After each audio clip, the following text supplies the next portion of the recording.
यति राम्रो बरन्डा बन्नुभयो।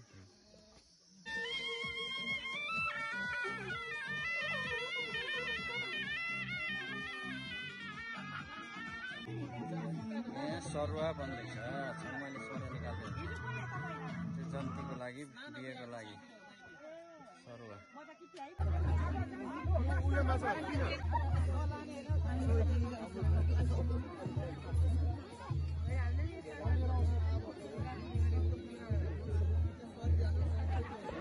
अब कहिलेतिर आउँछौ?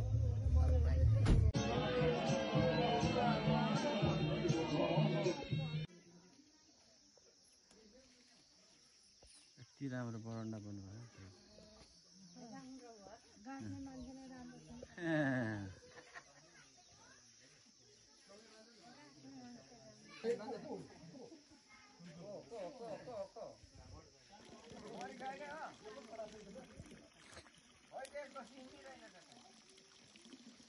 मासु पाल्नु यो चाहिँ हाम्रो खाना पकाउने ठाउँ होइन। चाहिँ भुटेर लगाउने ठाउँ बन्दैछ। राइट गाउँघरमा त्यस्तो टाइपको हुन्छ कि।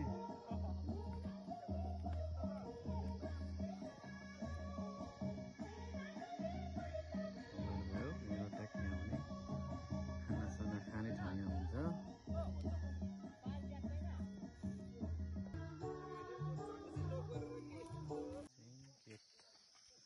मूल गेट बन्ने तयारी हुन्छ है।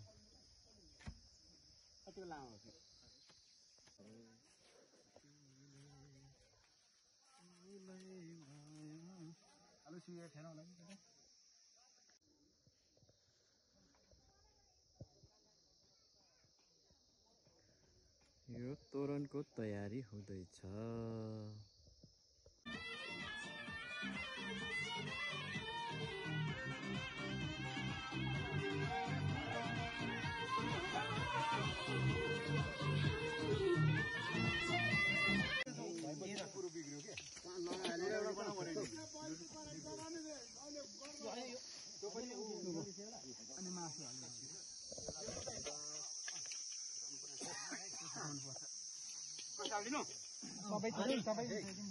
त्यो भएको हड्डी सबै चाहिँ फिलाको सिलाको सबै मिलाएर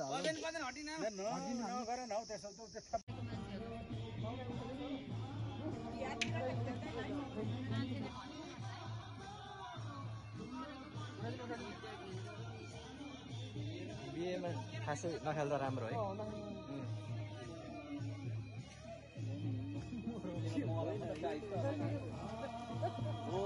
त्यो सत्ताको पर्दै ट्याक्स होला होइन तिमीहरू?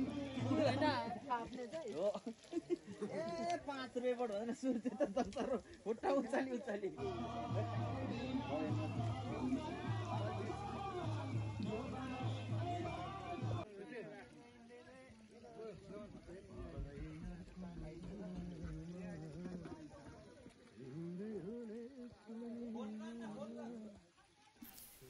विवाह घरमा निम्तेरी अर्थात् विवाहका विशेष पाहुनाहरू उपस्थित भइसक्नु भएको छ। यहाँबाट अब विवाहको सुरु हुन्छ। जुन निम्तिरीहरू पहिले घरमा हुनुहुन्छ त्यस पछाडि मात्र भतेर जानुहुन्छ। भतेरमा खाना खाना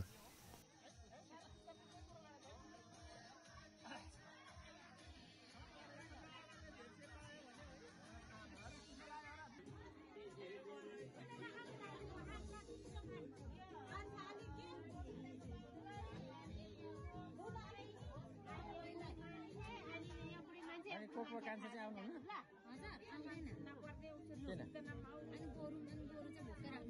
बेलुका हेरी आउँदा खाना बनाउनु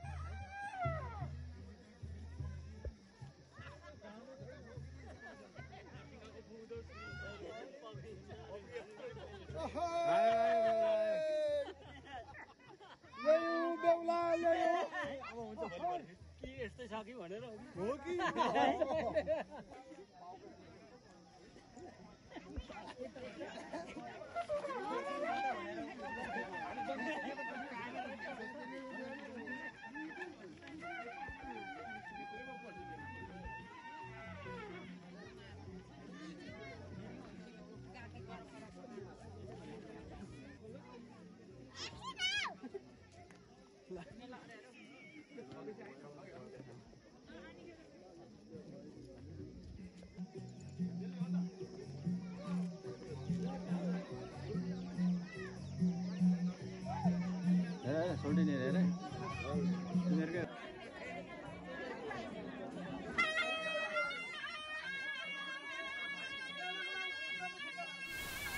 बेहुला अर्थात् जन्ती विवाह गरेर आइपुगिसक्नु भएको छ। उहाँहरूलाई यहाँ स्वागत गर्ने कार्यक्रम हुँदैछ, जुन हाम्रो गाउँले भाषामा चाहिँ भन्छ जन्तीलाई पर्छ्याउने भन्ने कुरा हुन्छ। यहाँनिर स्वागत यसरी गरिँदैछ। जन्ती पर्छ्याउनु यसको गलत अर्थ नलागोस्, यसको अर्थ हो पवित्र बनाउनु, सफाउ गर्नु। बाटोमा आउँदै गर्दा पछ्याएर आएका अपवित्र आत्माहरूलाई यहीँबाट रोक्ने भन्ने बुझिन्छ, यहाँ नै रोक्ने भन्ने बुझिन्छ। जसलाई हामी दही र अक्षता अथवा चामलले चाहिँ छर्किएर हामी पुज्ने गर्दछौँ। जुन कार्य यहाँ सुरु हुँदैछ, सम्पूर्ण बेहुली लिउन आउने जन्ती उहाँहरूलाई चाहिँ यहाँनिर दुलाहीको घर आँगनमा राखेर यो टीका पश्चात चाहिँ हामी दही अक्षताले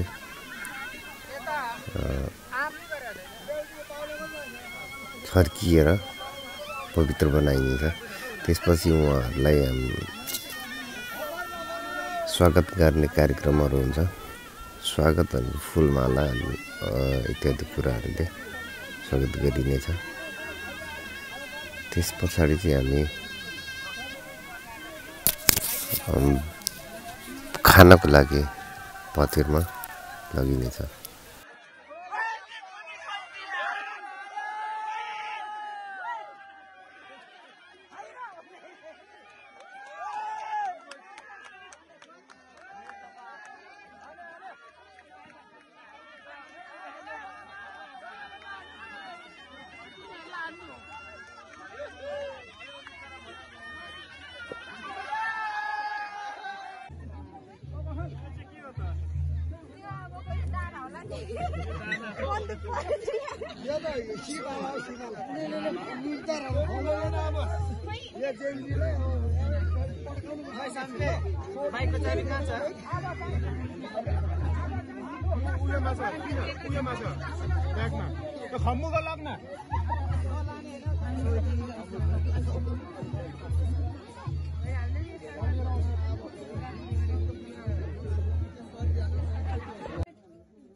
नजानेको कुरा सिकाउँछौँ, जान्दैन पो मैले त भनेको छु, त्यस्तो गर्नु जान्दैन, तर हामी त्यो कुरा सिकाउँछौँ भन्नु उनीहरूले भन्नुपर्छ।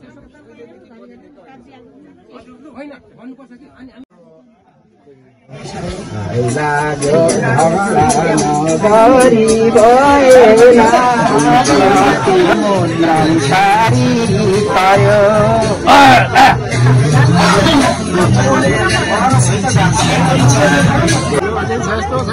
सामचेक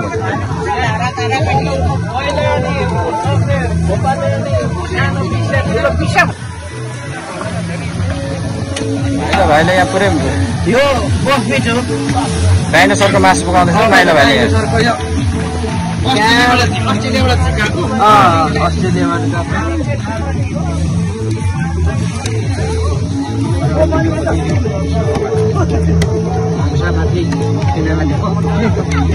सामचेक प्याकिङ हुँदैछ यहाँ चाहिँ दसैँहरू।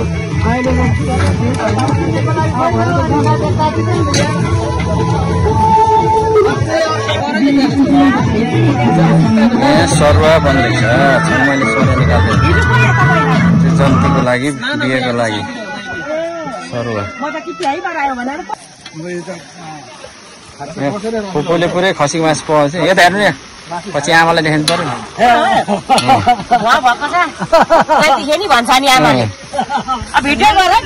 भिडियो त गर्ने त गुरुङ भन्छ यहाँ। यतालाई जन्तीको लागि हुन्छ यहाँ।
कता पो यता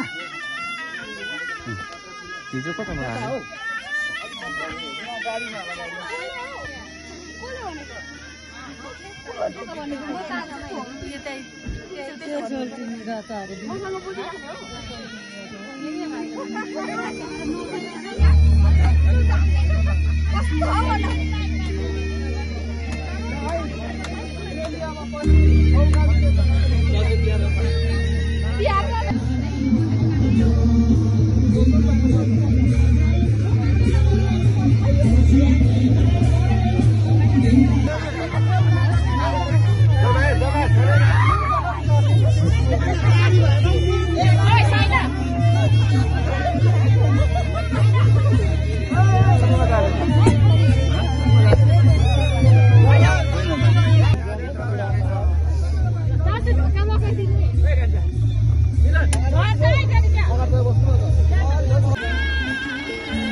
अरूको बाइक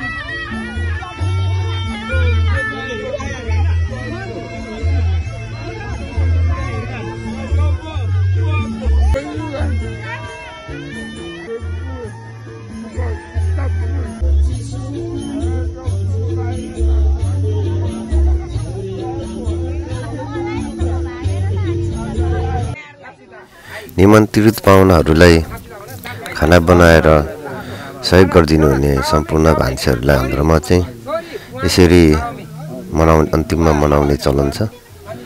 यो मनाउने कार्य गर्दै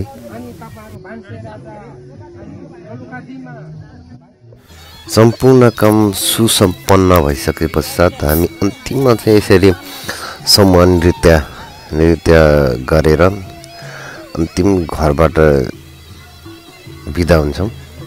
त्यहाँदेखि हामी हाम्रो समूह जति पनि काम गर्ने समूहहरू सबै हुनुहुन्छ उहाँहरू यसरी हामी बिदा लिँदैछौँ। यसको अर्थ हुनेछ हामी सम्पूर्ण काम गर्ने जति पनि तपाईँको काम गर्नु आपत्ति भएन, हामी दुःख छैनौँ, हामी हाँसी खुसीले खुसी छौँ भन्ने बुझिन्छ। र हामी यसरी अब हामी बिदा हुन्छौँ।